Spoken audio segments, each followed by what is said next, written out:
okay? Basically, the practice of anesthesiology is nothing more than the applied practice of pharmacology, anatomy, and physiology, period. That's all. You got to understand how things are supposed to work. You have to understand where things are that you need to inject things into to make things work differently, and you need to understand what those differences are. Now, you of course all remember Paracelsus. Where have you heard about Paracelsus before? Dr. Osterberg. Indeed, the Paracelsus Anesthesia University, which was named after a guy who shortened his name to Paracelsus because his actual name is Philippius Aurelius Theophrastus Bombastus von Hohenheim.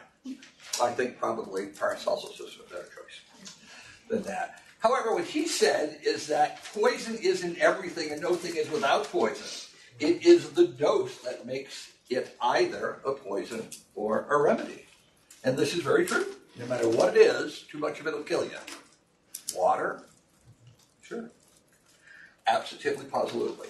So, we're talking today about pharmacokinetics and pharmacodynamics. So, which is which? Pharmacokinetics has to do with the absorption, the metabolism, the excretion that determines the concentration of drug in receptors. Pharmacodynamics talks about the intrinsic sensitivity or responsiveness of receptors to drugs and mechanisms of action. Intrinsic sensitivity vary obviously among people. So what would be an easy way of determining or describing the difference between pharmacokinetics and pharmacodynamics? Yes? What the drug does to the body and what the body does to the drug. Which be which? Pharmacokinetics is what the body does to the drug. Pharmacodynamics is what the drug does to the body. Bingo. There you go.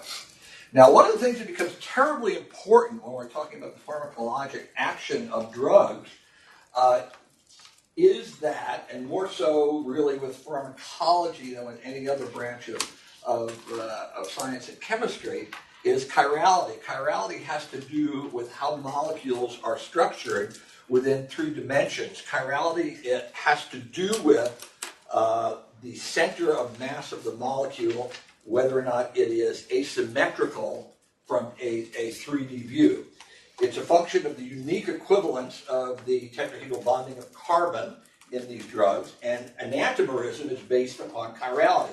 An enantiomer are things that have opposite shapes or mirror images that cannot be superimposed on each other. Like, give me an easily visible oh! Ni hao!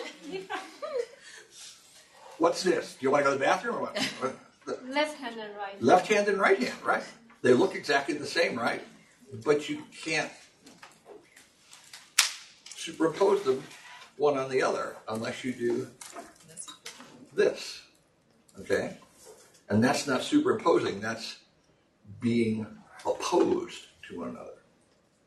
Very, very different sorts of things. Now, what happens as a result of that, as we know, is that enantiomers are absolutely chemically identical one to another, right? If you write out the formula, it's exactly the same. They react chemically with other types of compounds, exactly the same. However, they are not pharmacologically identical. In fact, there's huge pharmacologic differences. This can be described either as conformation of the molecule, which has to do where the center of gravity of the molecule is in relation to the geometric center of that molecule. If it is to the left, it is sinister. If it is to the right, it is rectus. Okay? This is not to be confused with the other way that you classify molecules that are enantiomers, and that is by which way they rotate polarized light. If they rotate polarized light to the right, it is a dextroisomer. If it changes polarized light to the left, it is a levoisomer. Sinister. When you think of sinister, what do you think of? Evil. That's why Sister Mary Teresa of the Holy Candle Half Lit would beat kids over the back of the head with a yardstick when they were left-handed and wrote with their left hand. They used to do things like tie kids' hands behind their back so they couldn't possibly use their left hand, because it was sinister. It was evil. They were leftists. So keep in mind that these two things are not the same. Now, equal proportions of levo and dextro enantiomers, isomers, are what's known as a racemic mixture, when you get halvesy, levo and dextro. Now, the question is, what does this do to polarized light? And the answer is nothing, because half wants to bend it this way and half wants to bend it the other way. So if you have a vector force, let's all go back to 11th grade now. We'll talk about vectors.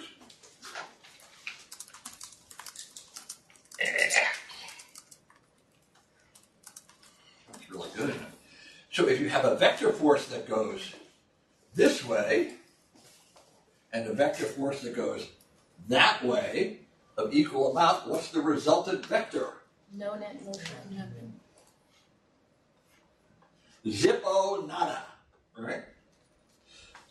Because you know how to figure out vector forces, right? Head to tail on the vectors.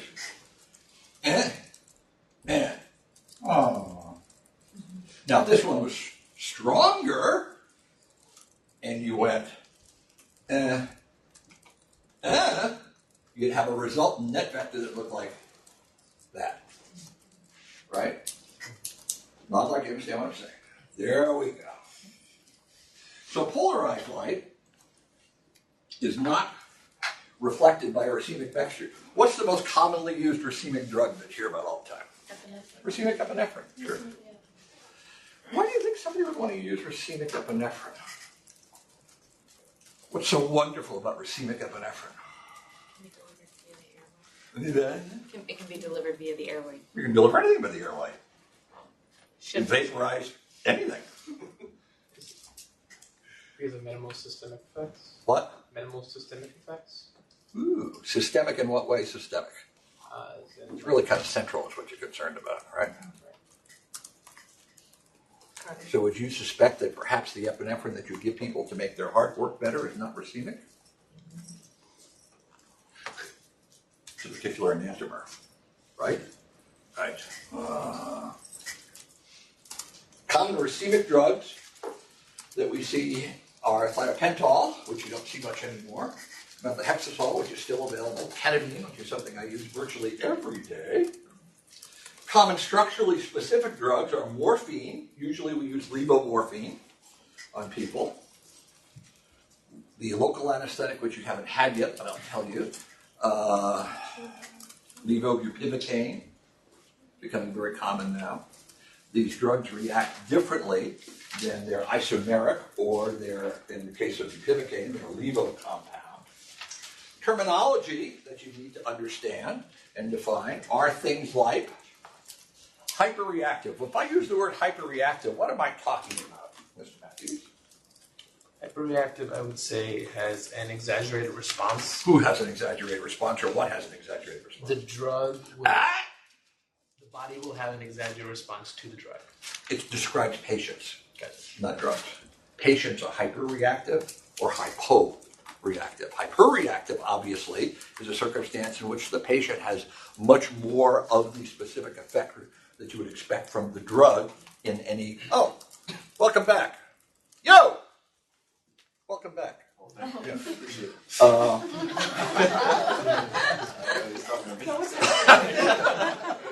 Okay, how about this? How about, yo, bro! You. Okay, how's that? Then you're going to be, hey, bro, and you're going to be, I don't know. I'll have to work on that. Something to do with Choctaws or elephants or something. I don't know. Can we go back to our diversity training? I just gave you diversity training. I'm showing how diverse the class is. Your nickname is going to... God give me the strength. It's going to be good. It's going to be I'm good. bleeding. I can't bite it any further. Okay. You need to understand the concept of tolerance, cross-tolerance, and cellular tolerance. Okay. Tolerance has to do with a drug being administered time and time again and having a different response. Now, this is not to be confused with... Yeah, we'll do that. Okay. Idiosyncrasy. What is What is an idiosyncratic reaction? What would you guess an idiosyncratic reaction is? Something you wouldn't expect. They're right, exactly. Something you wouldn't expect. It's not necessarily a side effect.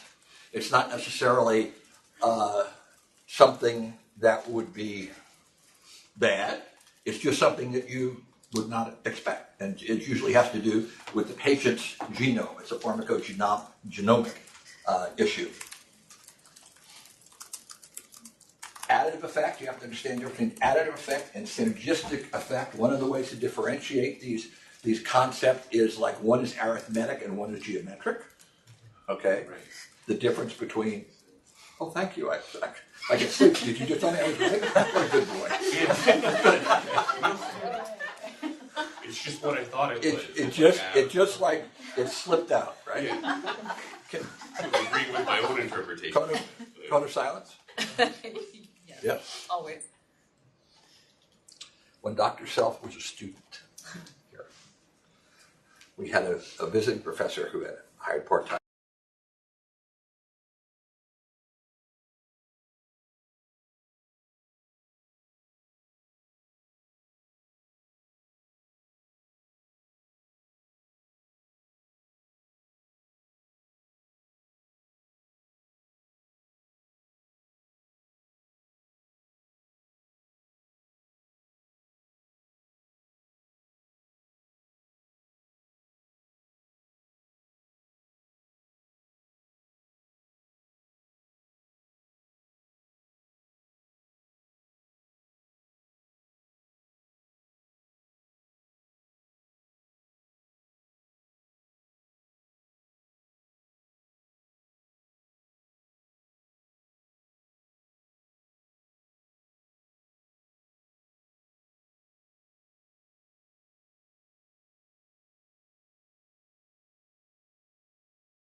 Nobody better mess with this woman. So we will just take that to our grave. However, if when Dr. Self is here, if you want to just somehow figure out a way to work Drew Barrymore into the conversation. T-shirts. Who would be the wiser to those things, right? I'm fine with getting T-shirts made. There. You guys are vicious. Okay. The other drug terminology you have to know is the difference between an antagonist and an agonist. You have to understand the difference between competitive and non-competitive antagonism. You have to understand the concept of bioavailability, of clearance, of volume, of distribution, and of elimination half-time. Now, when we talk about elimination half-time, one of the things that you have to consider is that there are several confusing terms that are similar that you have to be specific about what you're talking about. When you talk about elimination, do you mean elimination from the body? Or do you mean elimination from the effector site? Huge difference. If you've got stuff floating around the body, but it's not at the site where it works, that doesn't provide any effect, okay? But it may still be in the body. One of the drugs that uses context-sensitive half-time is an ester hydrolyzed. I wouldn't suspect that any of you people would know this at this point yet, but anybody know of an ester hydrolyzed narcotic?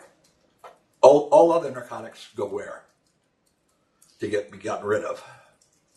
The liver. The liver. Metabolize the liver. Metabolize in the liver, then excreted in the kidney. So they become non-narcotic after they eventually get chewed up by the liver.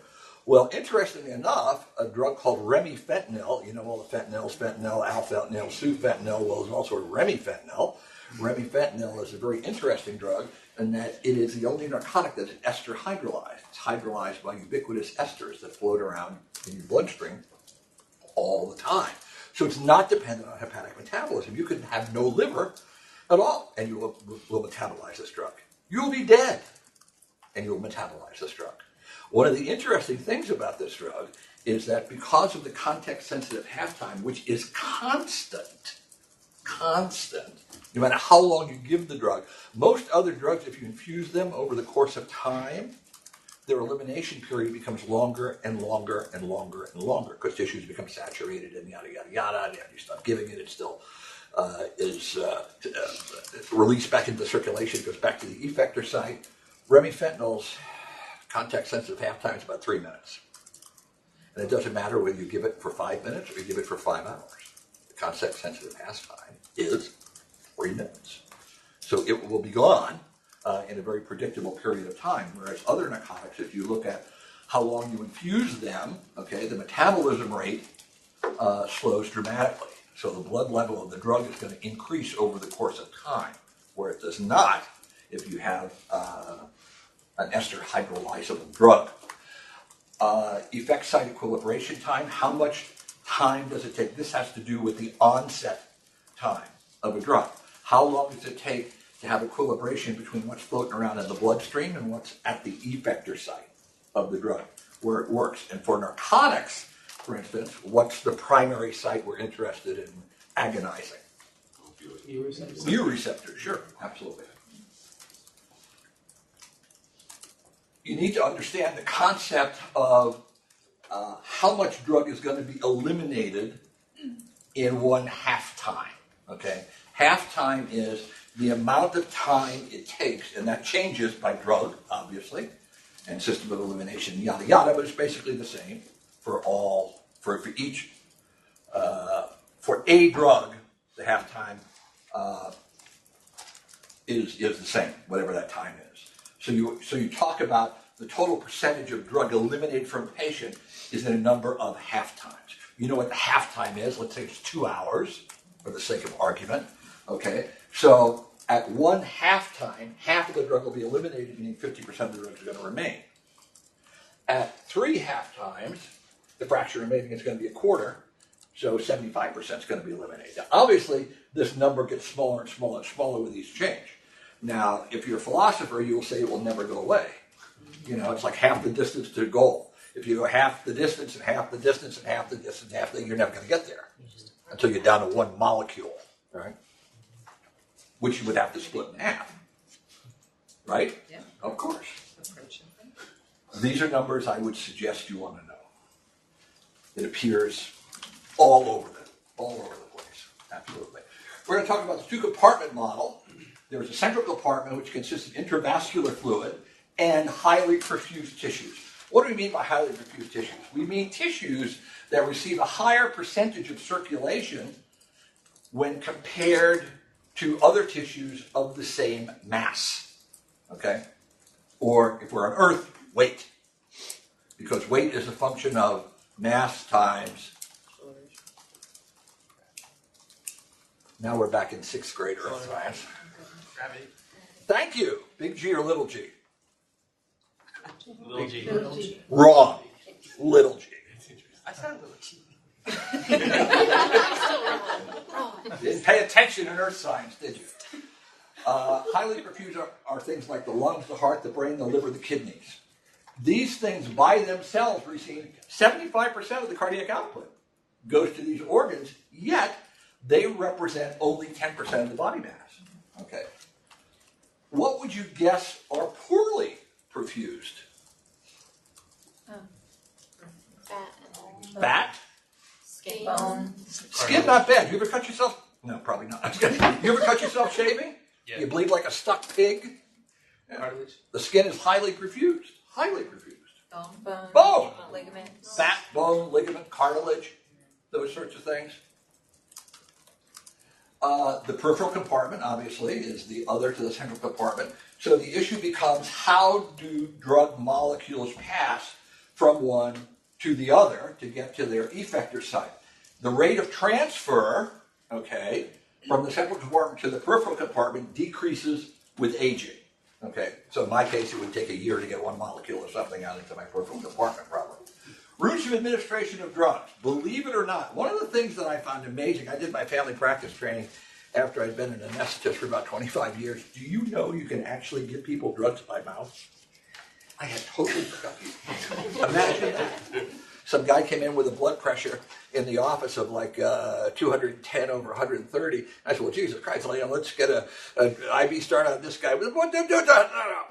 family preceptor said, what? No. We'll start about a little Norvasc or something that happens with back tomorrow. No. You actually can do that. Now, there are certain things that you just put in your mouth and let dissolve. Things like nitroglycerin, Zofran ODT.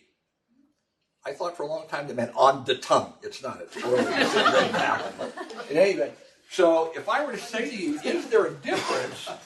Is there a difference between? Is there a difference between? Is there a difference between this and this? Yes. What is the difference? First pass. First pass effect. Who gets the first pass effect? Oral, right? Why is that, Miss Smarty Pants? Nobody said that. Why do they get first pass? Because Yep. they're going from the esophagus to the stomach, and the stomach is dumping into the liver, and The stomach dumps into the liver. so it goes through the first pass into the intestines, and What does then first the pass mean? intestines- The Venus. They get the first sucking out of. First day. What does first pass effect mean? There is a decrease in the amount of drug that actually reaches portal circulation, which is where it's absorbed from the small intestines and is metabolized by the liver. So during that process, some of the drug is lost during. The first pass through the liver. It's absorbed in the intestinal mucosa, and then it goes through the hepatic circulation, How does it get there? through the microvilli and the mucosa and the small intestines, Into the capillaries, which Portals. portal circulation. No. portal circulation. Touched it. Got it. Mesenteric, for God's sake. I don't know. Well, I think, okay, little anatomy review in order here, boys and girls. You're supposed to know this sort of stuff before you get here. Yeah, so transmucosal in the mouth doesn't do that. Why? Because it avoids that first pass effect. Thank you very much. Why is it like that? It's like that because it's like that. Why does it avoid the first pass effect? Because it does not pass through. Where does it go? It goes directly into the capillary bed and into the bloodstream. What bloodstream? Where? How does this happen? So, I'm looking for the name of a vessel that drains the mouth. I don't know. I mean, you could go with You're done. the superior vena cava. Vessel that drains the mouth. I don't know. The superior vena cava. Yeah? Well, I thought there was that's a tough connection. There's something there before that. I wouldn't even go with the little. What's the big one? Come on. Subjugular? Which one? Jugular. Which one? There are two. Internal. The internal jugular vein drains the mouth, which then goes into the superior vena cava, which then goes into the heart, which then gets pumped out to the circulation after going through the lungs. So there is no first pass effect because it doesn't get to the liver before it has a chance to get to the effector sites. Right? Now, there was a time when we used to say, for all the good that drug had done me, I may as well just rubbed it on my skin. Well, we now know that rubbing it on your skin is a damn good way to get drug into you. We use transdermal fentanyl, we have transdermal scopolamine, we have all sorts of transdermal hormones that are going on now. Transdermal is like the big deal. We didn't used to think that that worked. Well, guess what? It does. Rectal administration. A lot of drugs are given rectally, okay? If I were to say to you, the way to really make sure you get a good blood level of this drug is to push it as high up and use your longest finger and push it as high up into the rectum as you can. Am I right? No, Why? because it's only the first 6 inches, and after that, you're actually up into the intestines where you're going to deal with some of the. No, You're even going- well before you get to the splenic flexure, to the sigmoid flexure, where the sigmoid meets the rectum, the sigmorectal junction, you're still in the rectum, But if and you that's go- probably more than 6 inches. But if you go too far up, You're then close. You're back into the portal circulation. What drains the proximal portion of the rectum? What's the vein?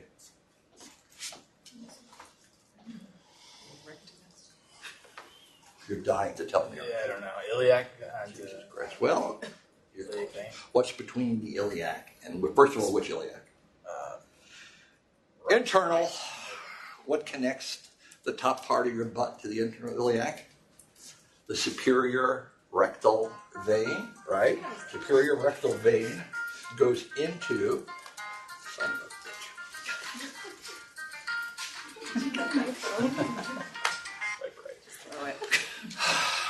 The superior rectal vein drains into the internal iliac. The internal iliac drains into what? Mesenteric. I'll forget you said that. The internal iliac drains into the common iliac, which then drains into the vena cava, thereby bypassing the liver, right? If, however, you just stick it in its pooper, right, that area by the rectal sphincter happens to be drained by the inferior hemorrhoidal vein, which winds up hooking up to the inferior mesenteric, which then goes to the portal circulation, then goes to the liver. First pass effect, right? So the amount of active drug that you're going to get from into anybody by depositing it there is going to be determined by how far into the rectum it goes. So it's not universal. You cannot plan on getting X amount of blood level from X dosage that is delivered rectally. It depends on which area it is and which venous drainage system is being used there. One will give you first pass effect and one will not. There's one type. Parenteral administration, okay, is anything that is not oral or rectal.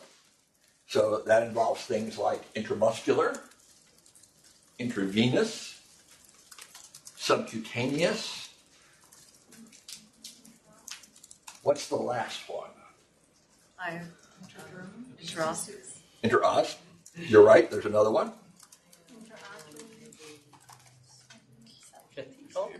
Anybody had a time test lately? Or a MAN2? Yes. Oh, subdermal. Intradermal, sure. You will be using intradermal administrations when you inject into the skin a little local anesthesia before you put the peripheral nerve block in, before you do the spinal, before you do the epidural, right? You're doing an intradermal wheel of local anesthesia. How do you know that it's intradermal as opposed to sub-Q? There's one absolutely definitive sign which you must have. The skin bubbles up. You're nodding yes? Like you know the sign? Nodding to her. What is it? You form a wheel Yes. under this. You administer the drug under the skin, Yes. so it forms a wheel. And what is that wheel actually called in like healthcare talk? Wait a minute. We have an answer. Would it be a vesicle? Oh, No, wrong. damn. A vesicle is something that's pathological that contains fluid. Oh my God almighty. What does it look like? Describe it to me. Bubble. It's not just a bubble. It has a very specific characteristic. Is it a blood? It's Huh? A blood? No. Like when you do blanched looking. Huh? It's blanched looking. No. it's a welt. Nope. Welts are smooth. This is not smooth. I don't know. I was gonna say nodule. No. Circumscribed. Pelle d'orange. Oh. Exactly.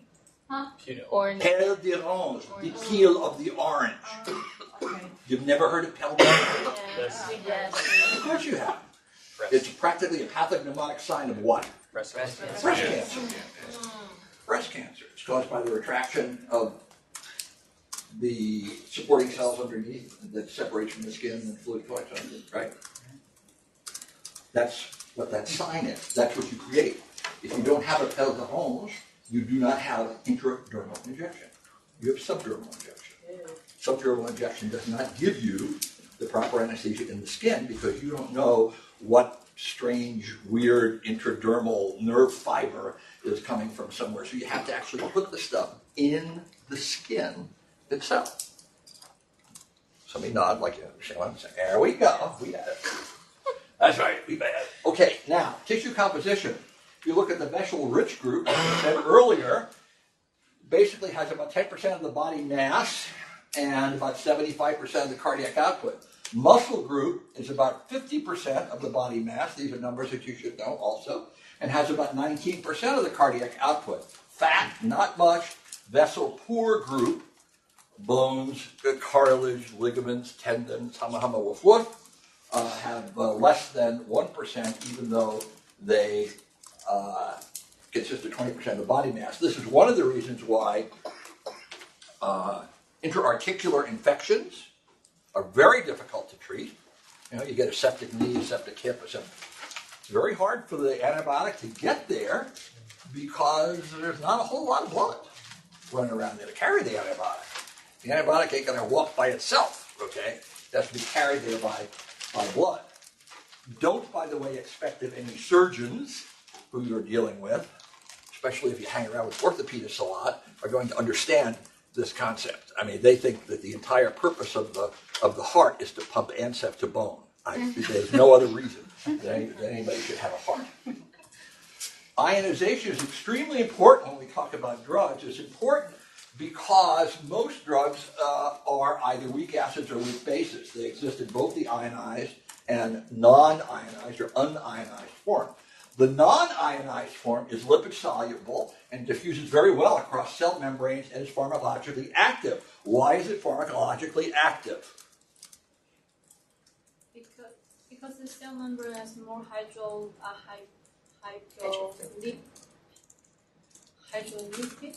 The layer has double layer for the hydrolipid something. Yeah, close but no cigar. Why is it more pharmacologically active in the non-ionized form? Can it fit into the receptor site better when It it's can not? get into the cell. Oh, okay. It cannot get into the cell if it's ionized because cells are charged and they're going to repel each other. Whereas a non-ionized thing can just sort of slip through the ligand control channel. I'm not charged, so I'm just going to walk right in. Nobody's going to stop me, okay? Because the stuff's got to be in the cell in order for it to work. You understand the concept of first messenger, second messenger? You took patho, right? Yeah. First messenger, second messenger, ligands, all this sort of stuff. So the non-ionized stuff diffuses across cell membranes, is pharmacologically active. Ionized drugs, however, are repelled by the cells, diffuse very poorly, and are pharmacologically inactive. The other concept you need to grab a hold of is the concept of PK. PK of a drug. When the PK equal the pH, 50% of the drug is ionized, 50% of the drug is non-ionized. Okay? So there are certain times when, for instance, with certain types of local anesthetics, you may want to buffer these. You know, raise their pH a little bit to make them more closer towards their PK, right? So that you'll get the drug to diffuse into the cells of the nervous tissue the way it's supposed to. Protein binding is another thing that's pretty important. Acid drugs, for instance, like albumin, basic drugs are things like alpha-1 acid glycoprotein. However, only unbound drugs can cross membranes. Why? Robert?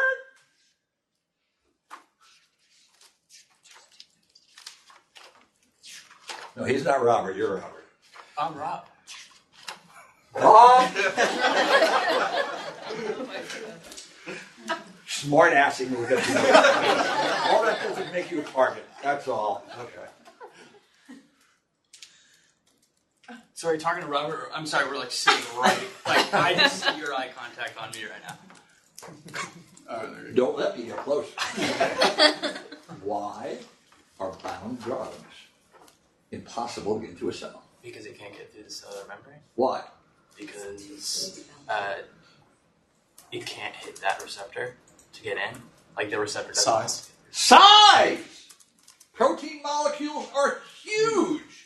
Gigando. When you spill protein in your urine, this is not good, is it? It indicates that your filtering system is screwed up. It has big, huge holes in it. that allow protein molecules to come through. This is not good. So normally, cells will not allow protein-bound complexes to pass into them. So as a result of which, both volume of distribution and clearance are inversely proportional to protein binding, right? The more protein bound a drug is, the less volume of distribution you will have moving from the central compartment to the peripheral compartment. And also, the clearance of the drug, how to get rid of the drug, is also going to be negatively affected as the increase in protein binding occurs. Now, the protein binding complex is a fairly weak bond. Van der Waals forces, hydrogen bonds, ionic bonds. They are not what kind of bond? Covalent. Covalent, right, absolutely. High protein binding drugs can create some major problems if you have alteration in protein binding.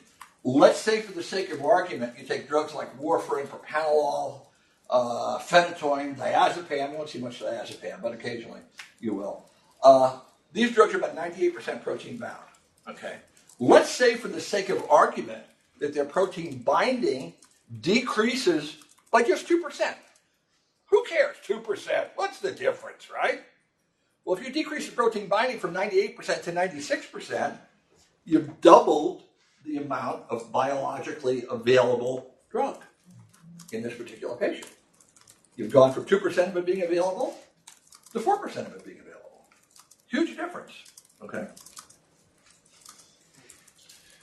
What causes response variability? In pharmacokinetics, it has to do with bioavailability, renal function. Okay, how much urine are you making to get rid of the metabolites of the drug, if in fact it is metabolized by the liver. Certain drugs are not. Certain drugs are excreted in the active form by the kidneys, not a tremendous amount, but some. Hepatic function, cardiac function, and the age of the patient. Cardiac function, because how much of the blood is getting perfused through the liver and the kidneys to detoxify, metabolize, and get rid of the drugs. In terms of pharmacodynamics, it has to do with enzyme activity and pharmacogenomic differences in patients. There are certain types of patients that do not do well with certain types of drugs. There are certain people that narcotics will absolutely knock them on their butt. 50 micrograms of fentanyl, you'll have an airway in them until noon after a 5-minute DNC. Why is this? I don't know. That's the way God made them, you know. Other people, you can give them 5 syringes full of propofol and they're still talking to you. Now, some of this has to do with drug-drug interaction, okay, additive effects, synergistic effect, that sort of stuff. Other things have to do with things like, I just jumped ahead a little bit, has to do with things like enzyme induction, for instance. People who are capable of inducing cytochrome P450, okay, which you could certainly induce with alcohol pretty easily. These people have just huge amounts of enzymes waiting for these molecules to come by. I mean, they're there. You know, go ahead. Give me your sedatives. Give me your narcotics. Give me your tranquilizers. Give me your barbiturates. I'm ready for them. I'm going to eat them up. Yeah.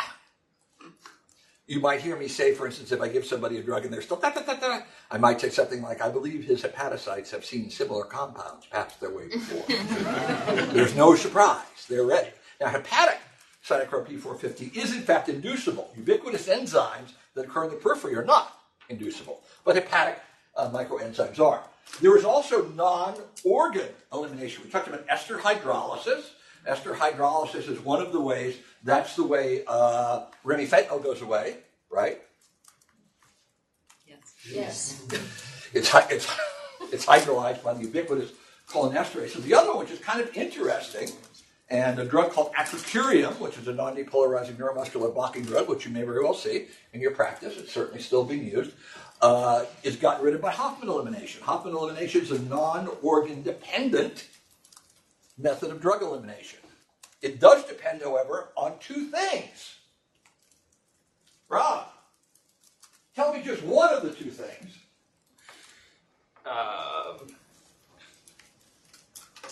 Renal function? You're killing me. What part of non-organ dependent do you not understand? The last time I looked, the kidneys were an organ. Okay? Doesn't work. What are the 2 things? Does anybody know? This is in your readings. Hoffman elimination. Acidity. I say pH. One. pH and temperature, probably. pH and temperature. That's exactly right. Those are the two things. Which means a dead guy can metabolize after curing, as long as he's not cold yet, and as long as he's not too acidotic. So give him a lot of bicarb before he dies, and all his after curing will go away. First order kinetics. Most drugs go away by first order kinetics. What does that mean? First order kinetics means that the excretion of the drug is determined by the concentration of the drug. The more drug you have in your body, the faster you will get rid of it. First order kinetics.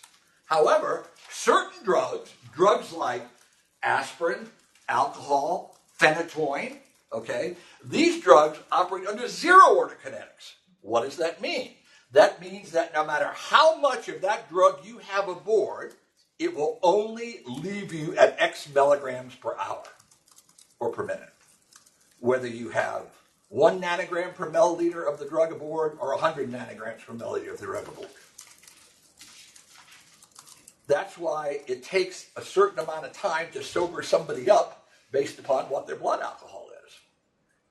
If their blood alcohol is 0.1, it's going to take them a lot longer to sober up than it will if it's 0.01, because the rate is going to be exactly the same. Why is that, do you think? To deplete the microenzymes? You overwhelm them. Overwhelm them. You overwhelm them. Okay. As a result of which there just is not enough microenzymes to get rid of that stuff. Now, even in people whose enzymes are induced, okay, drunks and that sort of stuff, although the zero order kinetics in that person may in fact be quicker than in somebody who is naive to that particular compound that we're talking about, it's still going to be unrelated to the amount of compound in the patient. It's going to be a fixed rate. Now, that fixed rate will vary from person to person, but it is not dependent on the concentration of the drug within the patient's circulation. When we look at clearance of drugs, hepatic clearance, if you talk about any drug that has a hepatic extraction ratio greater than 0.07, what that means is the percentage of the drug that is the amount of the drug that's extracted by the liver at any particular one time, those things are flow dependent. What that means, the excretion of the drug will be determined by the blood flow to the liver. You're with me? If, however, the hepatic extraction ratio is below 0.3, the amount of blood flowing to the liver has minimal effect in terms of how quickly the drug goes away. Biliary excretion is what happens after the drug is metabolized into the liver. The metabolites are then, number one, they circulate around, and certain metabolites are extremely active. For instance, there's a drug that's not available in the United States, but there are others that follow the same logic. Paracetamol, for instance, when it's given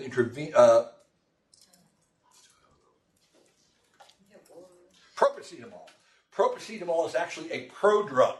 Propracetamol has no therapeutic effect at all. However, the first pass metabolite of propracetamol is acetaminophen. So the drug has to be metabolized. The metabolite of the drug, the first pass metabolite, is much more active than the drug itself. A lot of sedatives that we use, tranquilizers, benzodiazepines, yada, yada, yada, the first pass metabolites are still active. They still have sedative effect, but nowhere near as much. But eventually the metabolites get excreted. How do you excrete things from the liver? You can't just put them back into circulation because it's like a merry, they go around, around, around. So you got to get it out of the liver. How do you get it out of the liver? It's excreted into the bile. The bile then carries this into the GI tract, where some of it can be reabsorbed from there through those things that are, you told me about some of those things. What are those things that are in there? Microvilli. Microvilli. In the microvilli are contained two things primarily. You said one. Capillaries. Capillaries. What's the other one?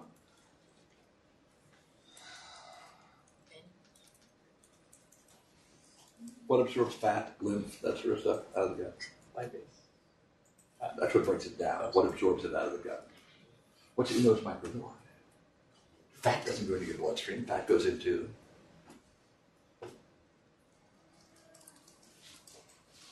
Fat goes into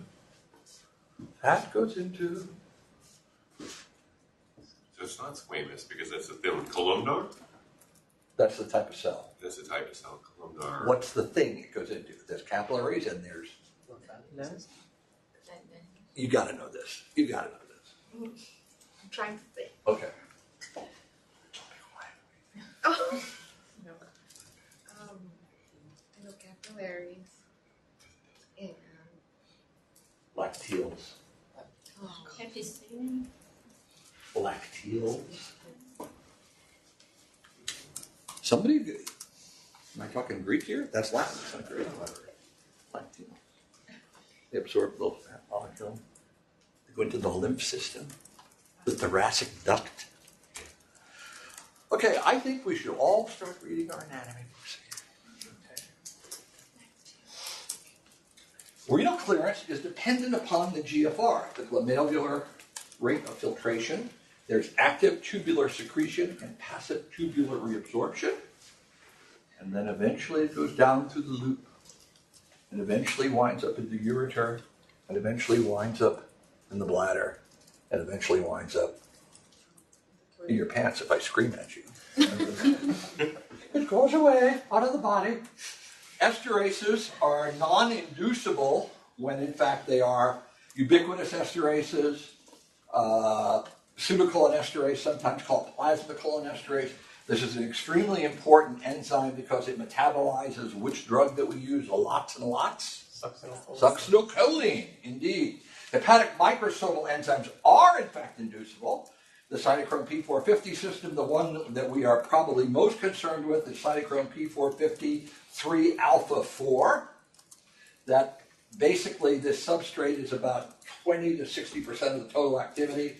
It is the one that takes care of all of our opioids, alfentanil, fentanyl, sufentanil, not remifentanil, because remifentanil is ester hydrolyzed, some local anesthetics, and benzodiazepines. Now, interesting enough, substrate clearance is increased in females 20 to 40% over what it is in males. I have no reason why it is. God made us differently. Is that sexist when I say that? My wife has a theory. Shall I tell you my wife's theory about guys?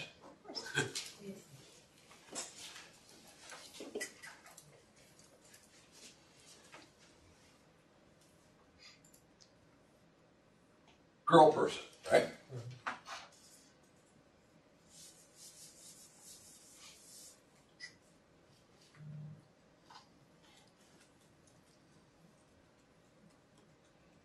Boy person, right? My wife contends that there really is no such thing as a Y chromosome. What she says is it's really an X chromosome that one leg is missing. And on that leg are things like how to load a dishwasher. I said, I'm sorry. She's been threatening for years to write this book called Why Men Act Like Guys. She claims it's a genetic issue. And I guess in retrospect I wouldn't disagree with her very much. Hepatic enzymes can be induced, as I said, as a result of which the levels of cytochrome P450 will increase. Non-microsomal enzymes, some of them are found in the liver, but most of them are found in the plasma and in the GI tract. Excitable transmembrane potentials, fairly important because what we're talking about here are voltage-sensitive ion channels, and they are ligand-gated ion channels, and we have transmembrane receptors that are located at the cellular level as well. Let me give you an example of one. GABA-aminobutyric acid receptors, there's basically about a third of them are found in all the synapses of the CNS that are GABA responsive. They inhibit neural activity. Why? How do they inhibit neural activity? Because what they do is they agonize the receptor. However, they agonize the receptor. They depolarize the receptor so much, they hyper-depolarize it, as a result of which it cannot repolarize so that it can again depolarize. It is held in a state of hyperpolarization, where as a result of not being able to depolarize, you can't fire again. So it's a sort of a strange backwards-ass way of blocking the effect of that receptor by firing that receptor. But by firing it so strongly and for so long that it can't reset itself to fire again. So as a result of which, what GABA does is GABA winds up decreasing the responsiveness of the central nervous system, even though it agonizes those particular chlorine channels in the nervous system. Isn't that like very cool? Maybe I'm usually amused. I thought it was cool. Factors that determine the partial pressure gradients of inhalation anesthesia. Obviously, one of which is how much is being transferred from the anesthesia machine to the alveoli, which is determined by what you have the dial set on, or how quickly you drip the ether, or whatever it is that you're doing. It has to do with the inspired partial pressure, also the alveolar ventilation. How much of this stuff are you putting in and out? How many molecules are you putting out? What type of breathing system you have? Do you have an open system? Do you have a closed system? Functional residual capacity of the lung. Same issue, right? As the FRC increases, what do you think is going to happen to the speed of induction? As it increases, what do you think is going to happen to the speed of induction? Residual capacity stuff that's not being ventilated, unless you hyperventilate something, right? That's the stuff we on the test, okay. The other thing is the movement of the molecule. That's one of the reasons why when you're first inducing somebody, you want to use not only a high percentage of inhalation agent if you're using it. I, by the way, do not use inhalation agents, nor do I use narcotics. I'm a no dope, no vapor guy. Why do I not use vapors? I have a theory, although unsupported by scientific evidence, that something that smells like lighter fluid is not something you should inhale. As a result of which I don't do vapors to people. We'll get into that whole thing when I lecture about multimodal anesthesia. It's one of the reasons why you not only need a high concentration, okay, to turn the vaporizer up, but you also need high flows. Because the concentration that you're setting is only telling you what percentage of vapor is going into this flow. X number of molecules of drug, okay? If you double the flow, but don't change the percentage, you're going to double the amount of molecules available. So the object of the game, okay, is to pressurize the patient, have a high concentration, because stuff in nature always seeks equilibrium, so it wants to go from an area of high concentration to an area of low concentration. So the higher you got the concentration in the alveoli, the more quickly it's going to go into the arterial circulation. Somebody nod, like you understand what I'm saying. Okay. So what determines the rate of transfer from alveoli to arterial blood? Well, one of which is what's known as the blood-gas partition coefficient.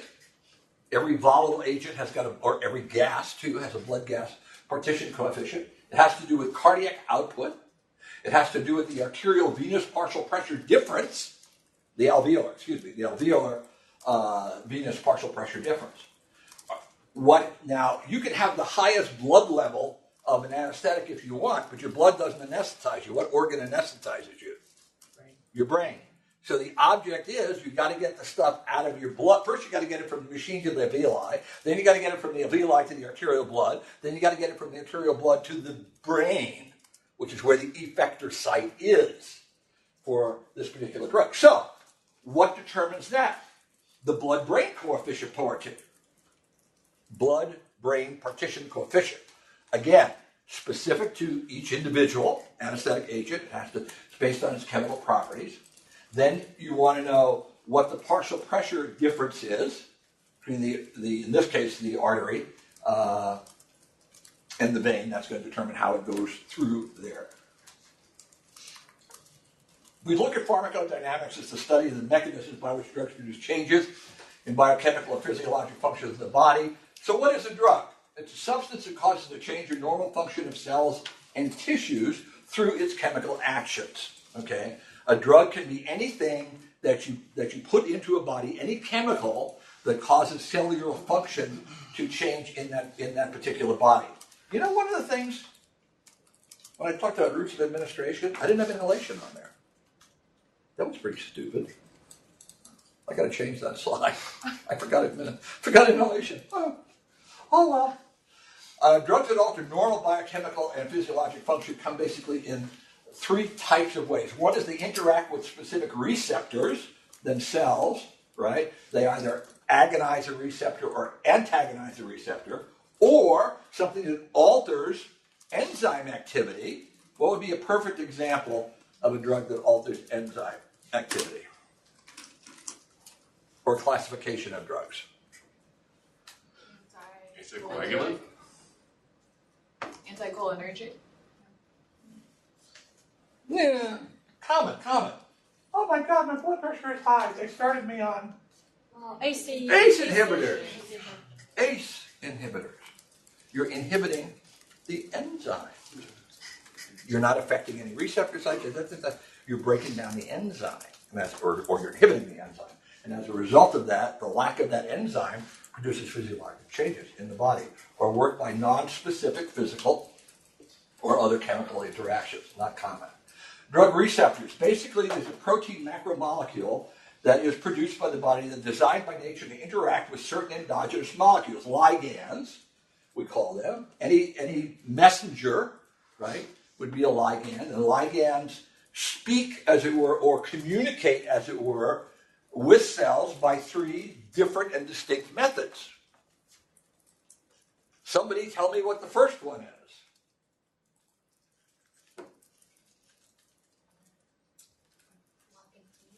What? Lock and key. Three methods of ligand communication with cells. From pathophysiology, please. Thank you very much. Receptor mediated? Autocrin. Next. Paracrin. Exocrin. Come on, guys.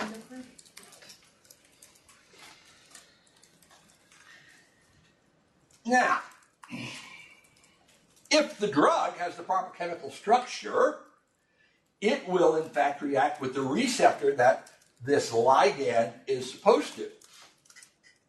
An endogenous substance has the ability to be produced by the body. For instance, things like endorphins, things like insulin, things like, by the way, know the difference between exocrine communication, paracrine communication, endocrine communication. An exogenous substance is something that's not produced by the body, but we give to the body. Now, we can give substances that are produced endogenously, right? Such as insulin, such as corticosteroids, epinephrine, what else? Huh? Thyroxine, estrogen, progesterone, yada, yada, yada, yada, yada. All those sorts of things.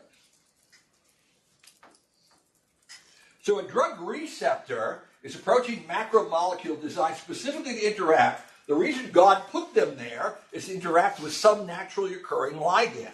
Some messenger is going to come along that has absolutely the perfect shape, right? Because chirochemistry is where things are going now.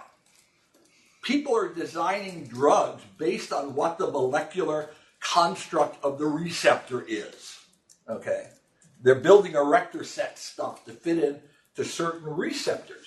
So the primary ligand, whatever that may be, comes along to the receptor and says to itself, oh, look, here's my new home. And it fits right in. And what happens here? Once this binds with this, activation, which includes what types of things?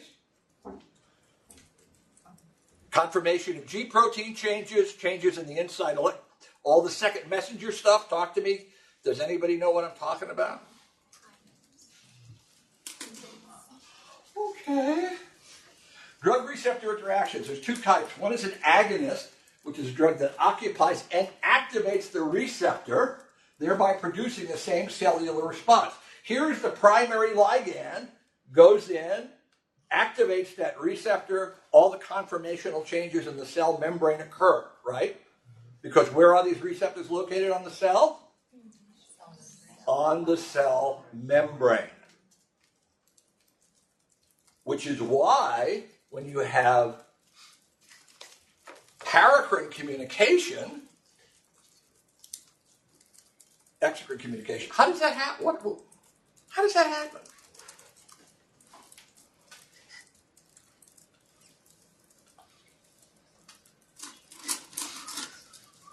Okay, well, anyway, the agonist comes along, and the agonist has exactly the right shape to fit in here, just like the primary ligand does. It runs around the body normally.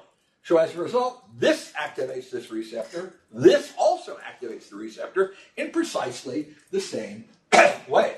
An antagonist is a drug that occupies the receptor but does not activate that receptor. That's an antagonist. It occupies the same space that would normally be occupied by the endogenous ligand or an agonist that you may give, thereby inhibiting the ability of the endogenous ligand or the agonist to get its effect. It's a blocker, okay? The difference between this and this fits in, but it doesn't activate the cell. But it also blocks this from coming in or this from coming in. So if I were to give somebody a drug like propranolol, for instance, okay, which we know is a pretty powerful beta blocker, both the patient's endogenously produced epinephrine is not going to activate this receptor because it can't get to it, it's blocked. Or if I give somebody exogenous epinephrine, it's not going to activate this receptor because it's blocked. So it blocks both the endogenous form of the ligand or whatever type of molecule we would give that would normally agonize that particular cell. Reversible antagonists only briefly occupy receptors that go, things like a non-depolarizing neuromuscular blocking drug, for instance. It will stay there until such time as via the law of mass action, eventually what's going to happen is you're going to get a big buildup of acetylcholine, right? And the acetylcholine will eventually push away, which is the normal ligand for the striated muscle sites, the cellular sites for striated muscle. Eventually, the acetylcholine will build up, and by the law of mass action, there'll be so many more molecules of acetylcholine than the drug that you gave, it just pushes it away, and then goes back into circulation, goes to the liver, and gets absorbed. So it does. If you give somebody a dose of non-depolarizing muscle relaxant, it's not going to last forever. Even if you don't reverse it, eventually it's going to wear off. And how it wears off is by the law of mass action. There are reversible antagonists that we talked about. There are also things that... There are irreversible antagonists that create a permanent bond because it bonds covalently, not the cheapo bonds, the hydrogen bonds, the van der Waals forces, Hammer-Woof-Woof. It's a covalent bond, which means it's going to last there forever. There are very few things that we ever want to use in medicine, okay, that are irreversible antagonists. There are some things being developed now to treat intractable cancer pain that looks at excitatory neurons that carry pain fibers from extremities and that sort of stuff. And in very small doses, they can put these, using microsurgical techniques, they can implant small amounts of permanent antagonists to block that pain receptor site forever, and patients are going to die anyway. Yes, sir? My question is for when you have the primary ligand and Right. you were saying the agonist. So when that affects at the receptor site, is that a additive effect or a synergistic effect? It's neither. It's exactly the same effect. Okay. So and if you have the antagonist in place, you can't overrule the antagonist. Like it just won't. Well, you have the law of mass action. Okay. Eventually, it's going to get washed away by whatever your endogenous ligand is. Or you can do something to make it go away by screwing up people's enzymes. For instance, if I were to give somebody rocuronium, for instance, a non-depolarizing neuromuscular blocking agent, and then I say, I don't want it to be there anymore, I want the patient to wake up. I give the patient a huge dose of one of two things. Up until a year ago, I would give them a huge dose of neostigmine. And what neostigmine does, it inhibits cholinesterase, okay, so that the acetylcholine is not broken down, and as a result, the level of acetylcholine increases even more rapidly, okay, and eventually pushes away the neuromuscular blocking drug that you have there. Does that make sense? Yeah. Okay. The only problem with that is that you've got to give somebody a huge dose of some type of parasympatholytic, either atropine or glycopyrrolate or something like that, to stop the prostigmine from killing the person, because otherwise it would get a horrible bradycardia and bronchospasm. Yada, yada, yada, yada. Kind of like how Narcan works, I'm guessing. No, what Narcan does is Narcan pushes the narcotic out of the receptor, out of the mu receptor. It binds, not really binds, but it basically replaces replaces the narcotic in the receptor. Receptor theory: the magnitude of pharmacologic response to a drug is proportional to the number of drug receptors in which that interaction occurs. The concentration of drug at receptors determines the number of receptors occupied by that drug. Obviously, if you have the same amount of drug as you have receptors, you get 100%, okay, until stuff starts to move out. Usually a drug has to occupy, a receptor for a brief period of time to have whatever the desired effect is. How long it stays there depends on things like the law of mass action, what the normal ligand is, what's going to push it out, or can you give a drug that reverses the effect of that by either changing the enzymatic activity, making more of the normal ligand available to push the stuff out, or it pushes itself out by itself, or we now have a new drug in the United States and Europe for 10 years. I've been using it over there. It just got approved in the U.S. about a year ago. It's called Sugamidex. And what Sugamidex is, it's a cyclodextran, which does not affect the enzymatic activity, but it is made such that it has an affinity for a particular type of neuromuscular, non-depolarizing neuromuscular rocking blood, specifically vecuronium and rocuronium. And what it does is it binds, as all cyclodextrans do, it binds to that molecule. And by binding to it, it makes it pharmacologically inert. It creates a new molecule, a molecular complex of the rocuronium molecule and the Sugamidex molecule.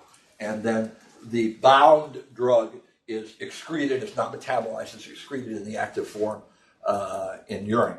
Now, there is no pharmacological activity to the bound complex because it doesn't work anymore, because it's been conformationally changed. Its chirality has been altered, okay? It has no pharmacologic effect, and you piss it out, basically. And the drug has virtually no side effects. So unlike prostigmine, neostigmine, along with glycopyrrolate or atropine, you don't have to deal with this shit of, am I going to have a tachycardia as a result of the atropine and some old gomer with bad coronary artery disease, hum, hum, woof, woof, or am I going to, by the prostigmine, am I going to blow this guy's gut anastomosis out that we just spent 6 hours doing because it's going to markedly increase peristalsis, right? Because it's a parasympathomimetic. With me? Mm-hmm. Drug response theory generally, as the dose increases, the concentration of the drug at the receptor site increases, and it follows as a result of that, you're going to have more of a response from the drug because you're going to have more receptors being occupied by that drug. So when we talk about drug receptor dose effect, what we're looking for is the percentage of maximum bioavailability response. If you go at 50%, whatever this, it's the shape you have to look at, okay? And the fact that the more drug you give, this is not a line that looks like this. It's not an arithmetic line. It's what's known as a sigmoidal curve, okay? You start to get a lot, and then the more you give, you're still not going to get to the maximum kind of thing, like half the distance of the goal. You never get there.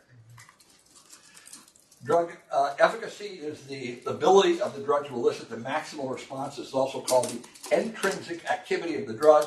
When you're talking about potency, if you look at the sigmoidal dose effect curve, plotted against the logarithmic level of the drug, in order to get to 100, one of the things, now this drug, for instance, obviously is more potent than this drug, right?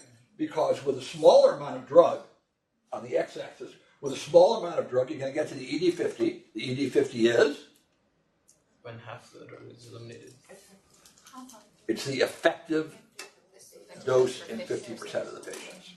Now, we all talk about ED50s with one exception, and that is non-depolarizing neuromuscular blocking drugs. With non-depolarizing neuromuscular blocking drugs, we talk about the ED95. The ED95 is the dose that will provide surgical relaxation in 95% of the patients. So an ED95 is sort of a way to compare not only potency, but how you use particular and you'll have a whole series of lectures on neuromuscular blocking drugs. So this is not the big picture. This is the camel's nose under the tent, so that you won't look totally ignorant when they start talking about it, okay? The ED95 is a way you can compare. If I were to say to somebody who's getting rocuronium, I'll say to the student, give them one ED95 of rocuronium.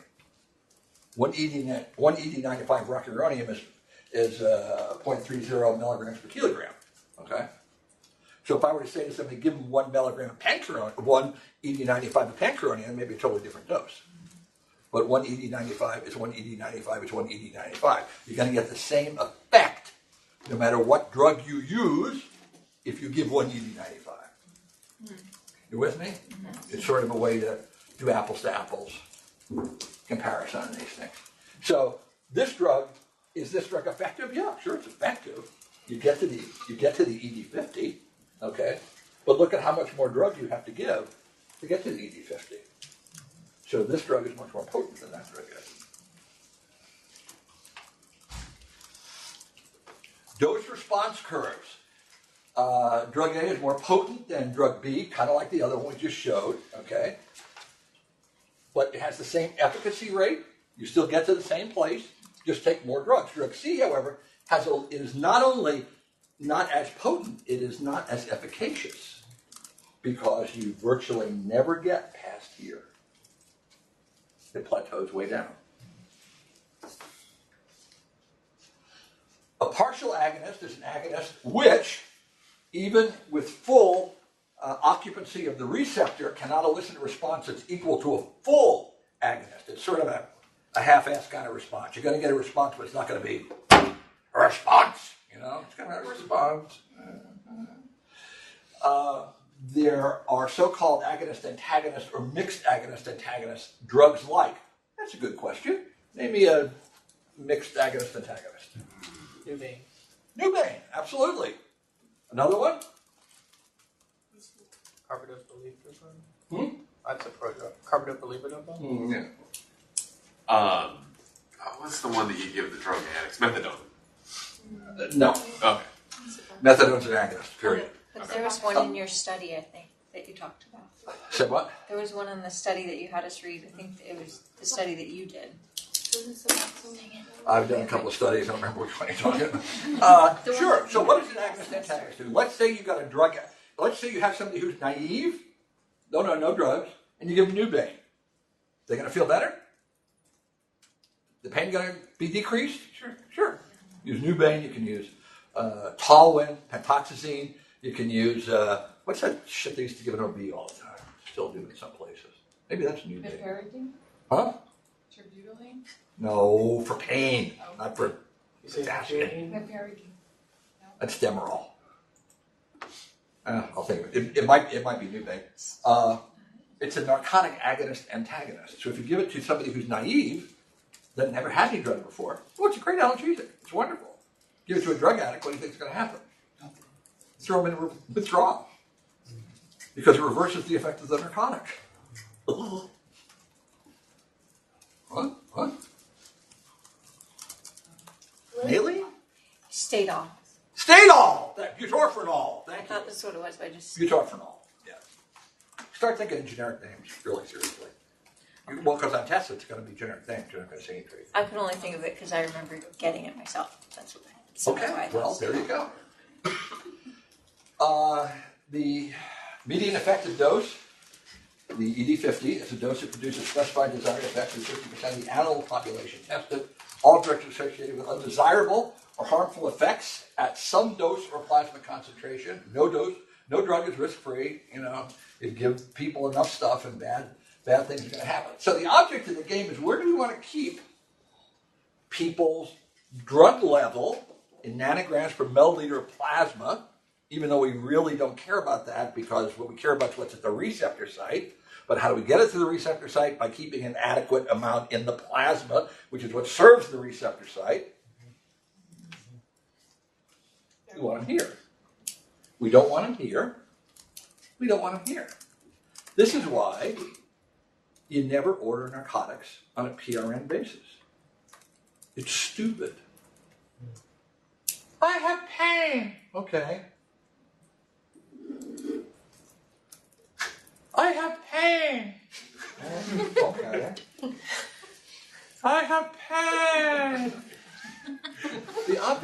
them here.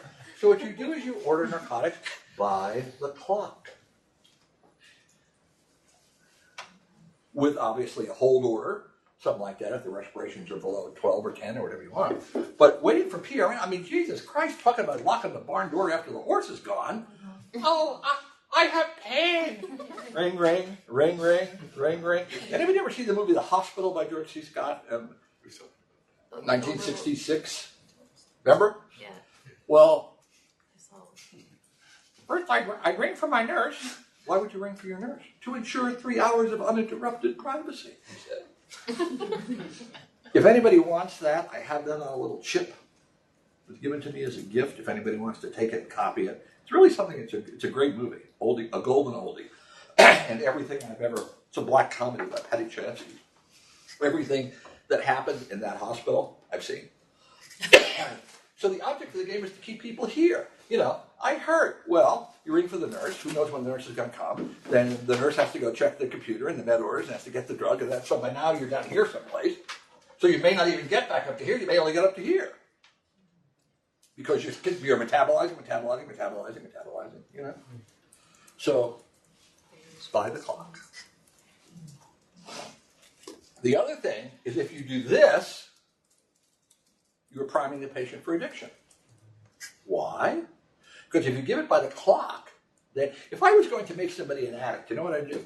I'd hurt them really bad, like drilling into their bones and implanting like wires and shit like that, or prostheses made out of carbon steel.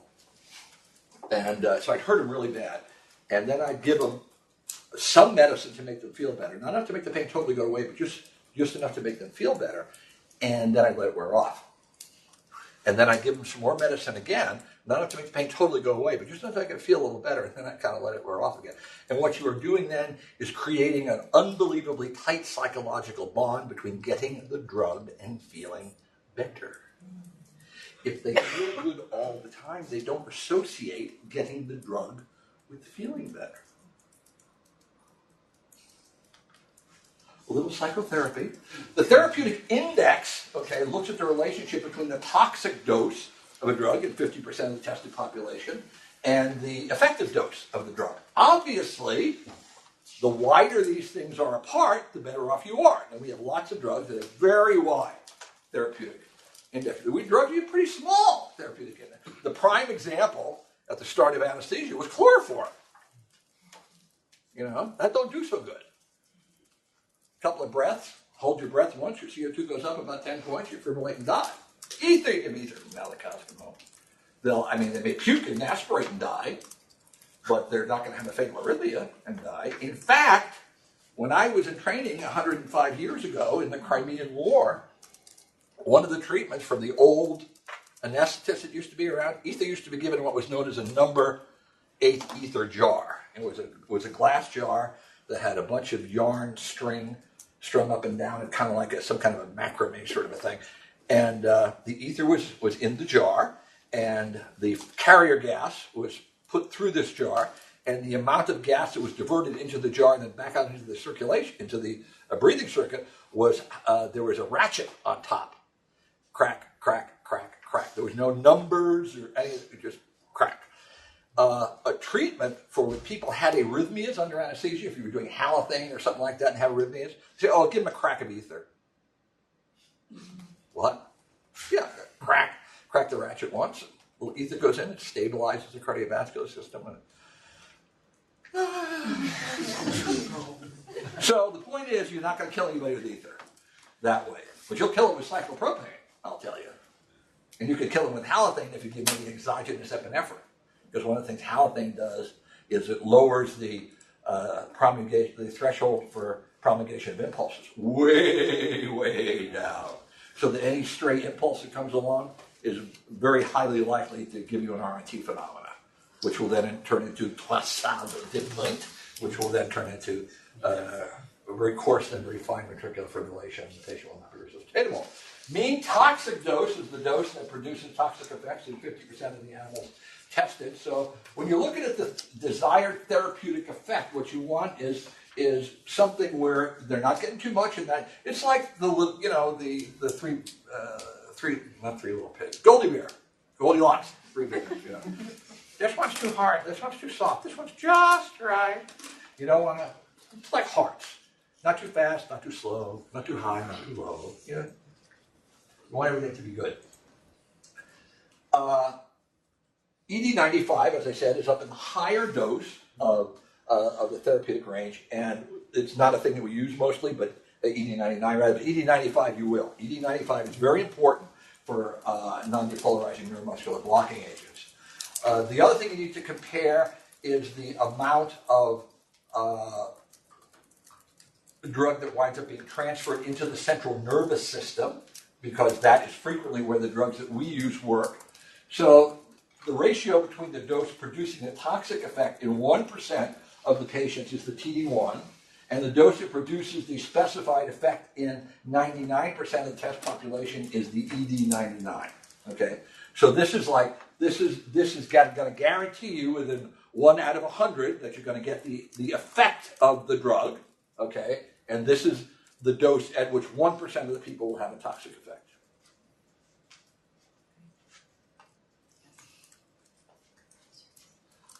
So the therapeutic index may also be defined as the LD50, which is the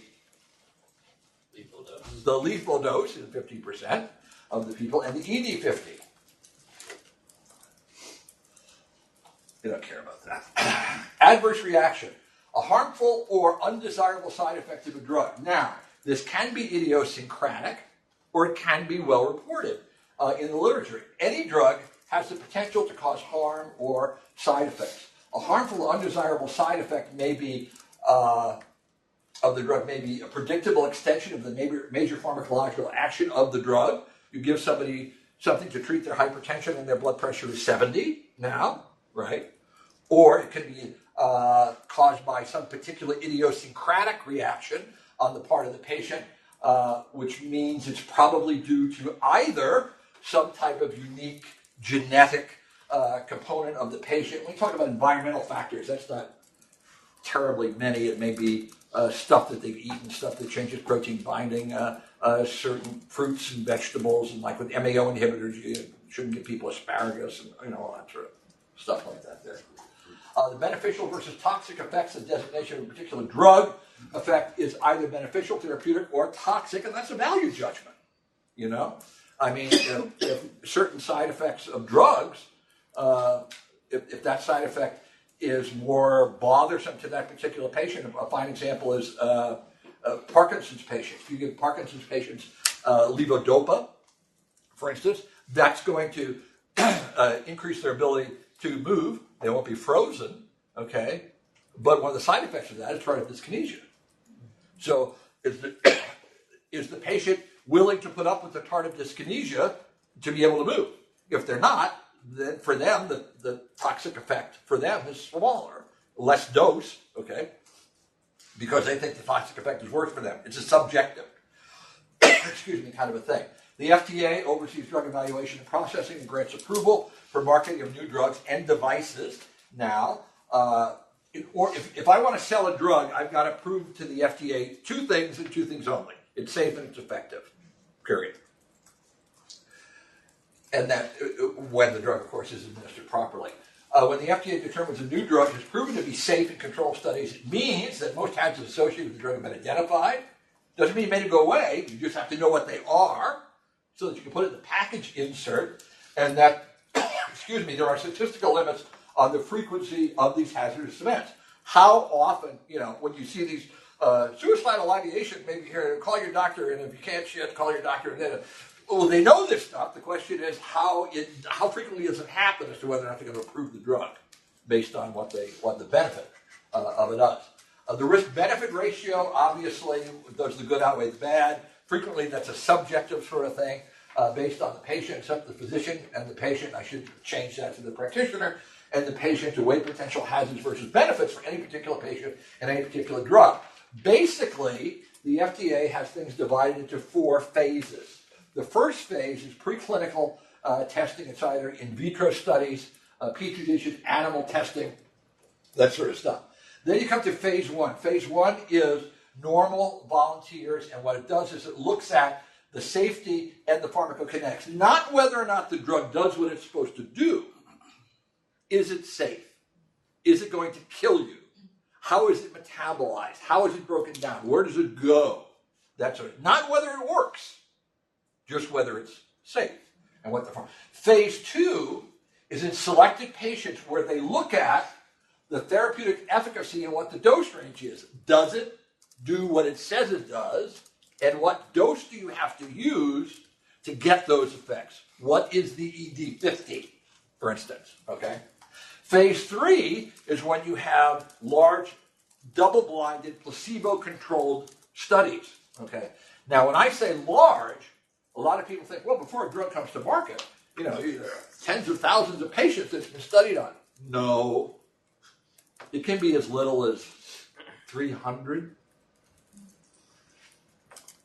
when it's all over and done with. Which is why there have been some problems noted in phase 4. Phase 4 is post-marketing surveillance. What does that mean? After the drug has been approved for marketing out on the market, if there are side effects that are noticed, the FDA is informed, and something may or may not, how many drugs have been pulled off the market for those types of reasons, okay? Or the other thing they can do is they can require a black box warning. Droperidol, an absolutely fantastic antiemetic. Enapsine is the trade name. A lot of people are not going to find it in their anesthesia cards because thanks to the risk management and lawyers, not that I like lawyers at all, but because the FDA put a black box warning because somebody reported that some patient who was receiving, actually, I think it was haloperidol, actually, developed certain things in pharmacology are sexy that from time to time it changes. Right now, the sexy thing in pharmacology is prolongation of the corrected QT interval. That's like the big deal, okay? Well, somebody said that because droperidol has a propensity to increase the corrected QT interval, that people are more likely to have an RNT phenomenon and die. So they put this in a black box warning.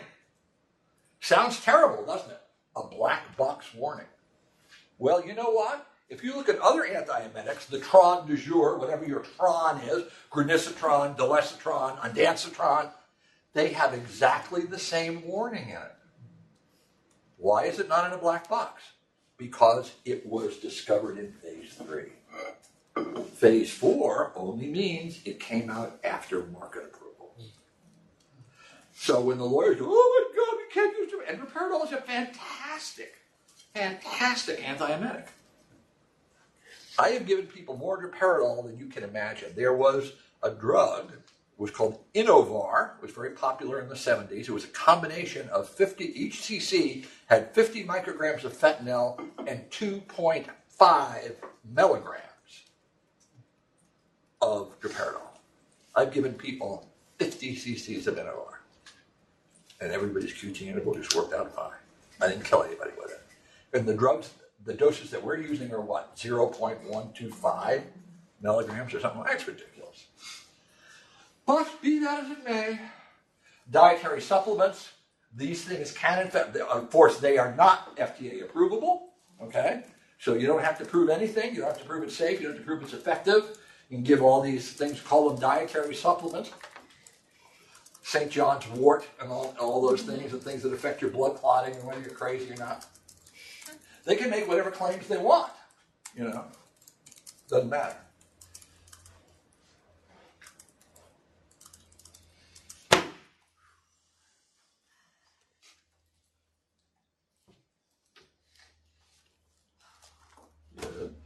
These slides will be uploaded for you today. The difference between an idiosyncratic and a paradoxical reaction, is it simply the number of people? No, paradoxical reaction can be idiosyncratic. Those two things are not mutually exclusive. Okay. Paradoxical means the opposite of what you would expect happens. Now that may be idiosyncratic, or it may be a known side effect of the drug. But do they tend to call it idiosyncratic more when it's just one or two people? And paradoxical, like Benadryl, has a known paradoxical effect on some groups. But if it's only one or two people, would you... I guess industry-wide, it seems like they would tend to call it more idiosyncratic, even though it's technically both, like you're saying? Well, like I said, if it occurs in a number of people and is a noted side effect of the drug, then it's not idiosyncratic. Idiosyncratic means it's unexpected. It's your quirk. It's you. It's your fault. That happens.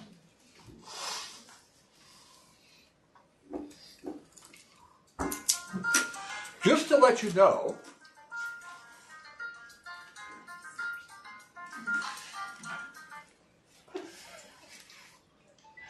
if nothing else, you might understand that the old man actually knows about shit other than philosophy and that sort of stuff. I actually know how to do this stuff. Questions, comments, concerns? Yes, ma'am. I just have a question about the neostigmine and the Sigamidex. Yeah. Like I kept hearing as a nurse that Sigamidex is like much more expensive, but once Bullshit. you add the atropine, I mean, does Well, that first kind of all, that used to be true. But number one, if I want the drug that's going to be best for me, you know what? I don't give a crap what it costs. Yeah. However, the other thing is, for some strange reason, due to some FDA quirk in the law and regulation, a company was able to brand name neostigmine.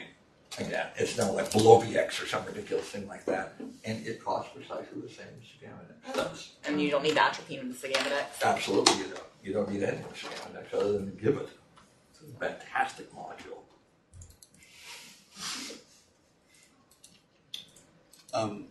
We talked about drug metabolism through the liver and excretion through the kidneys. Yeah. Or you can be metabolized and excreted through the liver too, through biliary. Biliary, and okay. Is there a point where we talk about lung excretion of gases? You mean the solubility of the lung? A volatile agent. You mean the offloading of vapors? Right. Not gases, but vapors. Or vapors. Vapors. That has to do with fat solubility.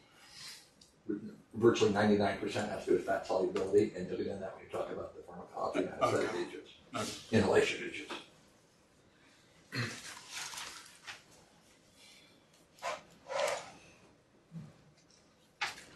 Boy, you guys are so smart. Or we just realized how much we don't know. Yeah. Isn't that my job? My job is not to tell you stuff that you already know. My job is to enlighten you where your petit absent is, so you can go solve that problem. If I ask you questions that you all know, all I'm doing is blowing smoke up your ass, making you feel better, and not helping you any. My job is to elucidate where you need to go study. That's what I try to do. I think I was successful.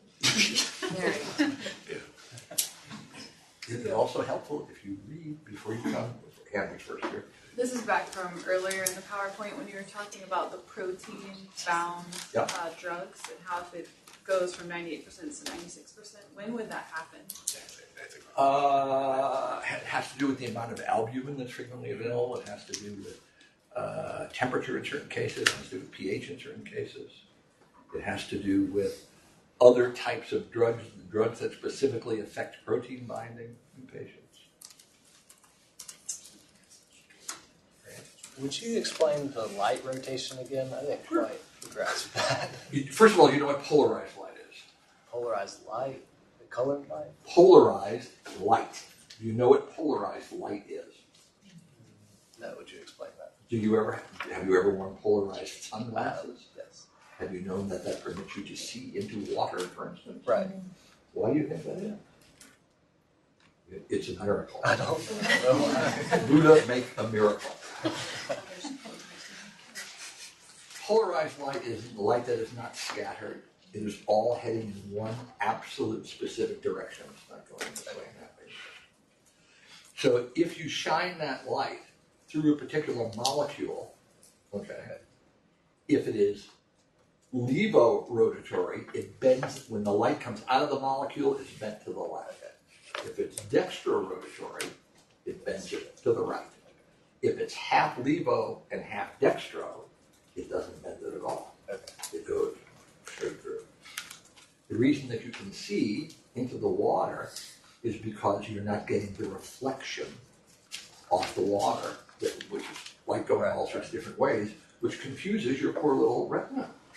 So what the polarized glasses do is it straightens out all those light beams into the one thing that's hitting your retina, and as a result of which you're not being distracted by glare, which is what basically glare is multiple light sources shining from multiple areas in multiple directions. So this takes away that by lining everything up. Does that make sense? Yes, thank you.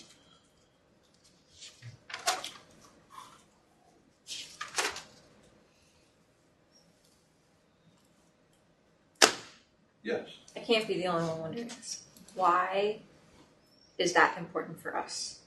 Why is it important for us to know that, like, the racemic mixtures, that they don't have a polarized light, or that their polarized light is 0? So that you understand what the name of the drug means.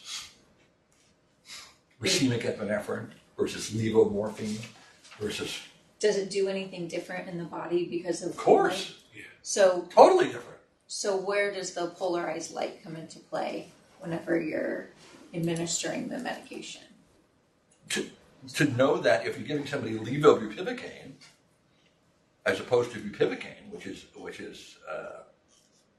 racemic, you know what the hell it means. What is levobupivacaine? Oh, what makes it levo? Oh. You should know what you're talking about. Okay. Now we could either do things as technicians, where I say give them levobupivacaine. Yes, sir. Or I say give them levobupivacaine, and you understand what the hell levobupivacaine is and why it's levobupivacaine and why it acts differently than racemic bupivacaine does, because it's a different chirality. Okay. That's what I wanted to know. It has to do with knowing what you're doing. I wanted to know that it behaves differently in the body than Oh, it does. yeah, didn't I say? The chirals behave they're exactly the same chemically, but they're totally different pharmacologically. Absolutely. I mean, some drugs have a 10-fold difference. The levobupivacaine has got an onset that's about the same, but the duration is about 3 times as long as a racemic bupivacaine.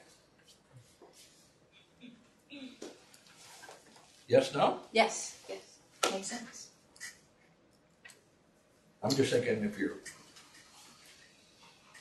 going to talk the talk, you should know what the hell you're talking about. Well, I agree. I just want to I want to know why we're. That's why. Learning what we're learning. Because they're different. And because I like to make you suffer. It warms the cockles of my heart. And you know how I hate to have cold cockles. Isn't that called Schadenfreude? Schadenfreude, yeah. Mm-hmm. It is. That's exactly what it is. Anybody want to define Schadenfreude? Enjoying others. Taking joy from the pain of others, yes. There was a sadist and a masochist trapped on a desert island. And the masochist said, beat me. And the sadist said, no. With that thought, I shall leave you. Peace be up to you.